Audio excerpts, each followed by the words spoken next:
Greetings and welcome to the NEEN Opportunity Assessment Calculator. My name's Michael and I'm the NEEN Regional Leader for Victoria and Tasmania. We've prepared a short video to assist you in navigating around the calculator as you begin your energy efficiency journey. A few housekeeping issues before we start. Please ensure that you have the last 12 months of your billing data, electricity and gas if applicable, that you're connected to the internet, and that you have an idea of the internal decision-making process and potentially any budgets that you have to spend, and 15 to 30 minutes of uninterrupted time to complete the tool. So please turn off your mobile phone, close the door, and allow yourself to actually focus on the activity at hand. Please note that the purpose of this tool is not to replace your technical, financial, or operational advisors, or your internal decision-making process.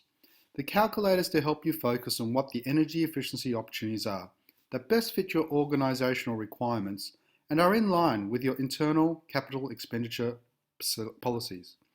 It is to complement any initial thoughts on energy efficiency initiatives considered so far. So jump online to the neen.org.au website, and once here, you'll find at the top right hand corner here, or the top of the page, a quick calculator tab. Just click on this and it'll bring you through to the Opportunities Assessment Calculator. On the left hand side is the navigation tabs. Anything that's highlighted in bold indicates the current stage that you're at the moment. So with the welcome page, please have a little bit of a read through, and once that's been done, click here to launch the tool.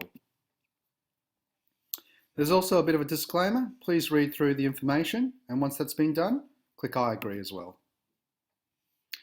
I've pre-populated a little bit of information just to, I suppose, expedite the process. And what you need to do here is indicate the organisational name, your relevant contact details here, and also the postcode of the site that's being assessed here.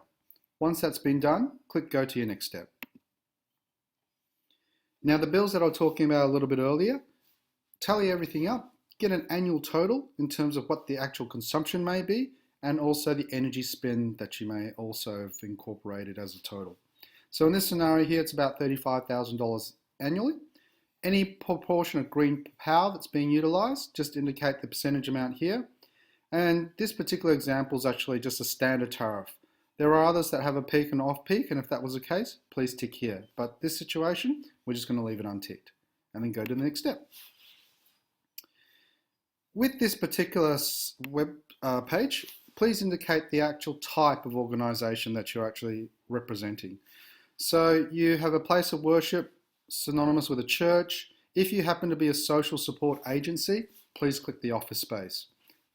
All the others are self-explanatory, but for this example, we're going to use the Community Arts and Cultural Centre. Please then also indicate here whether or not it's part-owned building or basically a fully utilised building. Also indicate here whether you have heating, cooling on site as well. What will be represented here is actually a pie chart, and it indicates default energy usage baselines, standards that have been created on data from both the New South Wales Government and Energetics, who have compiled the tool for us. As you scroll a little bit further down, you're presented with a range of opportunities to investigate. To keep it simple, I would recommend 2 or 3 opportunities, and it's just as simple as basically clicking the electricity as being the source type. And let's look at the hot water system in terms of gas as well that's being powered. And I'd like to investigate both of these opportunities here. But of course, you can tick a lot more. It just represents a lot more opportunities for you to consider. Once that's done, click go to next step. And you'll get a range of different types of opportunities that present. Now, if you're not sure with regards to what is the terminology being used, where there's a little speech bubble, like this little eye here, just hover over it and it'll come up with a little bit more information for you to read through. What's actually presented here is basically the energy savings, costs, and potentially payback periods. And this is where you have the opportunity to drill down and investigate which one would I like to do. So potentially I may want to look at more energy efficient lights, and I would also like to consider maybe a heat pump and thermostat option. These QWs, this green highlighted area, is known as quick wins. So as an example, if the organisation is currently doing this at the moment, turning off lights when not in use, just untick it. You don't need to include it. And we don't have any hot water showers, so we'll just untick this segment here as well. And we'll click go to the next step.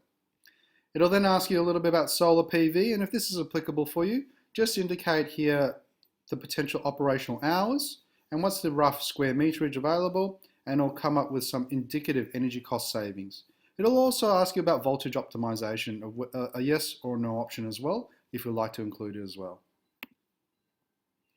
Once that's done, just include your priorities, and we talked a little bit about how you can obviously set low, medium, or high settings for both the savings and also upfront capital costs. Once you actually do this, you'll actually create this priority table here. And this makes it quite simple to actually see what is the risk versus reward in terms of the effort that's being placed forward. You'll then have the opportunity to drill down a little bit further in terms of some of these initiatives, and all you need to do is to just tick which ones you'd like to actually consider and pursue a little bit further as such. Once that's actually been done, all you need to do is click go to the next step, and that's all done. You now have a roadmap which is basically outlining the energy usage and opportunities to be pursued. It's at this stage where you set some accountability with timelines, starting and end dates, potential partners or suppliers. Once this has been entered into, you can then print off a copy to basically have internal discussions or raise it with stakeholders, very simply as follows. So I've started here just to indicate some indicative, I suppose, starting dates and end dates. It gives you a timeline to focus upon and who potentially you need to speak to. So in this case, your local electrician, maybe what's required. Congratulations on taking the first couple of steps on your energy efficiency journey. And if you require any further assistance, don't forget there are a number of fact sheets and peer reports available, plus ourselves as regional leaders around Australia to tap into. We look forward to hearing from you about your stories and sharing your experience across and amongst the communities of practices. Thank you again for your time.